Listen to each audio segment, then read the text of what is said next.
ಬೆಂಗಳೂರಿಂದ ಬಂದಿರೋದು. ನನ್ನ ಹೆಸರು ನಂದಿನಿ. ಹರ್ಷಜ್ಜಿ ಫೋಟೋಗ್ರಫಿ ಬಗ್ಗೆ ನಮ್ಮ ಅಮ್ಮನೇ ತಿಳಿಸಿದ್ದು. ಅವ್ರು ಫೇಸ್ಬುಕ್ಕಲ್ಲಿ ಫಾಲೋ ಮಾಡ್ತಾಯಿದ್ರು.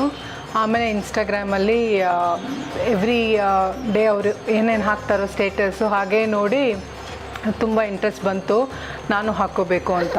ನನಗೆ ಚಿಕ್ಕ ವಯಸ್ಸಿಂದನೇ ಯಾವುದಾದ್ರೂ ಅಮ್ಮಂದು ಇದು ಹಾಕ್ಕೋಬೇಕು ಅಂತ ಆಸೆ.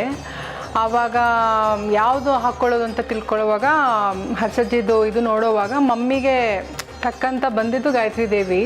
ಆಮೇಲೆ ಅವ್ರಿಗದು ತುಂಬ ಇಷ್ಟನೂ ದೇವರು. ಹರ್ಷಜ್ಜಿ ಹತ್ರ ಮಾತಾಡಿ ಅವ್ರಿಗೆ ಒಂದು ಮಾತು ಕೇಳಿದಾಗ ಅವ್ರು ನೆಕ್ಸ್ಟ್ ಡೇ ಆಶ್ಚರ್ಯವಾಗಿ ಪ್ರೇಯರ್ ಮಾಡಿಬಿಟ್ಟು ಹೇಳಿದ್ರು, ನನಗೆ ಅನಿಸ್ತಾ ಇದೆ ನೀವು ಗಾಯತ್ರಿ ದೇವಿ ಹಾಕ್ಕೋಬೇಕು ಅಂತ. ನನಗೆ ಅದೇ ವಿಜುವಲೈಸೇಷನ್ ಬಂತು ಅಂತ.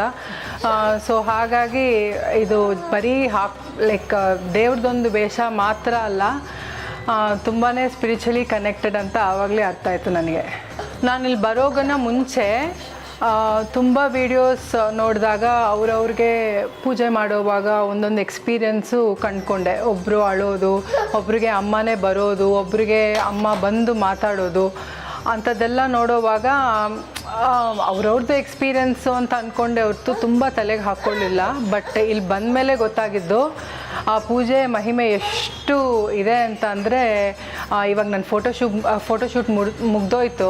ಸೊ ನೀವು ನನ್ನದು ಇದು ನೋಡೋವಾಗ ವಿಡಿಯೋ ನೋಡುವಾಗ ಅರ್ಥ ಆಗುತ್ತೆ. ತುಂಬಾ ಪವರ್ಫುಲ್ಲು, ತುಂಬಾ ಚೆನ್ನಾಗಿತ್ತು. ಆ ಎಕ್ಸ್ಪೀರಿಯೆನ್ಸು ಒಂದು ವರ್ಡಲ್ಲಿ ಹೇಳಬೇಕು ಅಂದರೆ ವೆರಿ ಮಿಸ್ಟಿಕಲ್ ಎಕ್ಸ್ಪೀರಿಯೆನ್ಸು. ಅದು ಅವರವರು ಅನುಭವ ಪಟ್ಟರೆ ಮಾತ್ರ. ನಾವು ನೋಡೋವಾಗಲೇ ನಮಗೆ ಗೂಸ್ ಬಂಪ್ಸ್ ಬರುತ್ತೆ, ಬಟ್ ಅದು ಅನುಭವ ಪಟ್ಟರೆ ಅದು ಬೇರೆ ಲೆವೆಲಲ್ಲೇ ಇರುತ್ತೆ.